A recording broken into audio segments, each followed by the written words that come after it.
Kalimera Sas. It's a great honor to be invited to your symposium on artificial intelligence today.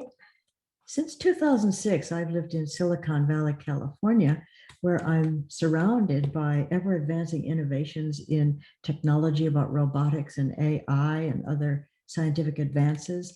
And as a historian of ancient science, it seemed natural to me to investigate just how ancient, just how deep are the origins of such dreams and endeavors. For my book, Gods and Robots, I started with the question, who first imagined robots and human enhancements and artificial intelligence? Historians of science usually trace the first working automatons to the Middle Ages, but I wondered, was it possible that the ideas, the concepts of automatons and self-driving devices and other kinds of artificial life, was it possible that those things could have been imagined long before technology made them possible? And I found that as early as the time of Homer, more than 2,500 years ago, Greek mythology was already envisioning how to imitate, augment, and surpass nature. They imagined animated beings and automatons created by what the ancient Greeks would have called biotechne, life through craft. In other words, our word biotechnology. Automatons and artificial life appear in myths about Pandora, the eagle of Zeus, Jason and the Argonauts, the bronze bulls that breathed fire, the self-navigating ships in Homer. There are too many to mention here, but my favorite is Talos, the bronze man made by Hephaestus, who is the god of invention and technology in Greek mythology. Talos was a killer robot that defended the kingdom of Crete for King Minos. And the myth of Talos is very ancient indeed. It was described by the poet Hesiod, who lived in the time of Homer between about 700 BC, 650 BC. And Talos was described by the poet as made, not born, meaning that he was imagined as a product of technology, as manufactured, not reproduced through natural means. Talos was a self-moving android that marched around the island of Crete 3 times a day. And he was programmed to spot approaching ships, and then he could pick up boulders and throw these boulders at ships to sink them. He could also heat his bronze body and crush enemies to his chest to roast them alive. Now, it's interesting that Talos fits our modern definition of a robot because he was self-moving. He had inner workings, and he has a power source. He could interact with his environment, and he could make simple decisions and carry out simple actions. He had a single tube or artery going from his head to his toe. Those are his inner workings. He was powered by ichor. So his power source was the mysterious life fluid of the gods. And this whole internal system was sealed with a bronze nail or bolt on his ankle. Now, Jason and the Argonauts encountered Talos on their quest for the Golden Fleece, and they were doomed to become the next victims of Talos. But luckily for them, the sorceress Medea was able to destroy the bronze robot, and she used a combination of persuasion and technology. She got Talos to agree to allow Medea and Jason to unseal, to remove that bolt on his ankle so that his power fluid would flow out, and then he collapsed and was destroyed. Now, we know this is a very ancient idea because we have Greek vase paintings from the 5th century BC that show Jason using a tool to remove the bolt. So there's no question that Talos was imagined as a product of technology. He was created with technology by Hephaestus and destroyed by technology thought up by Medea and Jason.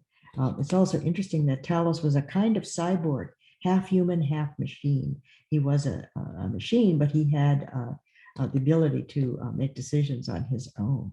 I love this myth because Medea is such a techno wizard in this story. I think of her as a kind of ancient hacker. She figured out how to take advantage of the robot's weaknesses. And this myth, I think, has some legends, some lessons for us today. One of them is that robots and AI don't always perform the way they are expected to perform. And no matter how advanced, how superior the technology, it seems that there will always be a hacker to come along and exploit the weak points of that machinery. Hephaestus, as you all know, also constructed the artificial woman Pandora for Zeus that was sent to bring suffering and misery to all humankind as a punishment for humans and accepting the gift of fire. Also in the Iliad, Homer tells us that Hephaestus constructed automatic gates for Mount Olympus for the gods to come and go as they pleased, self-driving carts that would serve nectar and ambrosia at the gods' banquets and then return when they were empty, automated bellows for his forge or workshop. And he also made a crew or team of golden women who served as his assistants. And these female automatons could move on their own. They anticipated the gods' needs, and they were endowed with reason. And Homer says they were endowed with all the knowledge of the gods. So this means that 2,500 years ago or more, the Greeks were imagining something like artificial intelligence. Another example of AI in mythology appears in the Odyssey, where Homer describes that fleet of miraculous ships that were navigated by thought alone. There was no need for pilots or sailors. You simply tell the ship your destination, and the ship will devise the route and get you there safely. Well, these myths were the first science fiction stories, and they did inspire real inventors then, later, to make real self-moving devices and mechanized machines in the Hellenistic era. The city of Alexandria was we could call it the Silicon Valley of the ancient Mediterranean world. Many engineers came to that city and they created a profusion of moving machines, self-driving devices, automatic servants that could serve wine, automatic theaters, and other wonders. You can see working models of these ancient designs, and I'm sure many of you have already visited the wonderful Katsanos Museum of Ancient Greek Technology in Athens. It's a place that I really hope to visit someday. It looks really marvelous. Well, it seems that these myths encouraged people in ancient times to let their imagination soar by envisioning how one might fabricate artificial life forms if only one possessed divine powers and sublime creativity like Hephaestus the god. But I think the myths also point to some practical and ethical problems that arise when we do try to imitate or surpass nature. As the great Athenian playwright Sophocles remarked, our remarkable human ingenuity can lead us to marvelous things, but we always have to watch out for the harmful results that could happen as a result. Well, it may seem strange to be looking back to the distant past so long ago, but time traveling more than 2 millennia back to classical Greece to look at some of the first science fiction stories. But I think these ancient dreams of technology could become a kind of mythology for the age of AI.